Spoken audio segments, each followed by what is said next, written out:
নমস্কার আমার ঘরকন্নার পরিবারকে। সর্বপ্রথমে বলে দিই আমি কিন্তু কোনো মেকআপ আর্টিস্ট না। আর মেকআপের সম্বন্ধে কিন্তু আমি কিছুই জানি না। তো আজকের ভিডিওটা করার কারণ হচ্ছে মেন আমার এই শাড়িটা। এই শাড়িটা কিন্তু আমার ঘরকন্না ভারতী বুটিকের নিজস্ব কালেকশন। তো এই শাড়িগুলোর এতটাই ভালোবাসা পেয়েছি যে অল সোল্ড। শাড়িগুলো সত্যি খুবই সুন্দর, একদম পিওর চান্দেরি ব্লক প্রিন্টের শাড়ি আছে, খুবই সুন্দর শাড়িগুলো। তো আপনারা যদি আবারও চান তো আমি আবার তাঁতিভাই দিয়ে বানিয়ে আবার রিস্টক করব। তো দেখুন আমি এই শাড়িটার সাথে যে লুকটা দিয়েছি সেটা কিভাবে করেছি সেটা আপনাদেরকে দেখাচ্ছি। প্রথমে একটু বডি লোশন লাগিয়ে নিয়েছি, তারপরে একটু সানস্ক্রিন, তারপরে একটু ফাউন্ডেশন। আর যে ব্লাউজটা আমি পরে আছি ব্লাউজটা কিন্তু রেডিমেড, এটা কিন্তু আমার কালেকশন না। আর যে জুয়েলারিগুলো পরবো টোটাল জুয়েলারিটা কিন্তু আমার নিজের তৈরি করা। তো আপনারা যদি এরকম শাড়ির সাথে এরকম জুয়েলারিও বানিয়ে নিতে চান তো সেটাও পেয়ে যাবেন, তার জন্য একটু টাইম দিতে হবে। তো দেখুন একটু আইব্রোটাকে হাইলাইট করে নিলাম, যেহেতু আমার আইব্রোটা অনেকটা লাইট, তো তার জন্য একটু পেন্সিল লাগিয়ে একটু হাইলাইট করলাম।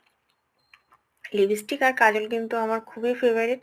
আমার মন খারাপ হলে কিন্তু লিপস্টিক আর কাজল আমি বেশি করে লাগাই। আর এই কিছু মেকআপের জিনিস সবসময় আমার কাছে অ্যাভেলেবেল থাকে। তো এবার একটু কাজল লাগিয়ে নিলাম, তারপরে লিপস্টিকটা লাগিয়ে নেব। লিপস্টিকটা কিন্তু খুবই মিষ্টি একটা কালার। এটা একজন আমার খুব কাছের মানুষ পুজোতে গিফট করেছিল, খুবই সুন্দর। যেহেতু আমি লিপস্টিক খুব ভালোবাসি তো আমাকে লিপস্টিক গিফট করেছিল। লিপস্টিকটা লাগানোর পরে কিন্তু একদম চেঞ্জ হয়ে যায়। তো সবাই একটু কমেন্টে জানাবেন যে কেমন লেগেছে আপনাদের। এই ফার্স্ট টাইম কিন্তু আমি একটু ট্রাই করলাম মেকআপ করে আপনাদের সামনে তুলে ধরার, মানে শাড়িটার লুক কেমন আসে। সাথে একটা বিন্দি লাগিয়ে নিলাম। এবার যে গলারটা পরবো এটা কিন্তু আমি হাতে বানিয়েছি, প্রথমেই বললাম। পেন্ডেলটা আমি মার্কেট থেকে কিনে এনেছিলাম, বাকি যে সুতোটা শাড়ির কালার দিয়ে কিন্তু আমি বানিয়েছি।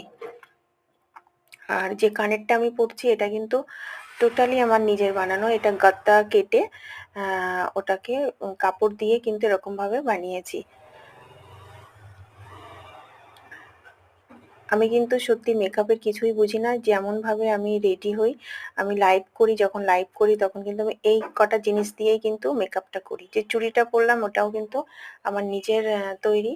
আর লাস্টে একটু হাইলাইট করলাম, এটা হচ্ছে আইশ্যাডো প্যাডের থেকে একটু কালার নিয়ে একটু হাইলাইট করলাম। চুলটা একটু সেটিং করে নেব, নিয়ে এবার এটা থাকবে আমার ফাইনাল লুক। তো সবাই একটু কমেন্টে জানাবেন যে শাড়িটা কেমন লাগছে আর আমি শাড়ির সাথে যে লুকটা দিয়েছি সেটা কেমন লেগেছে।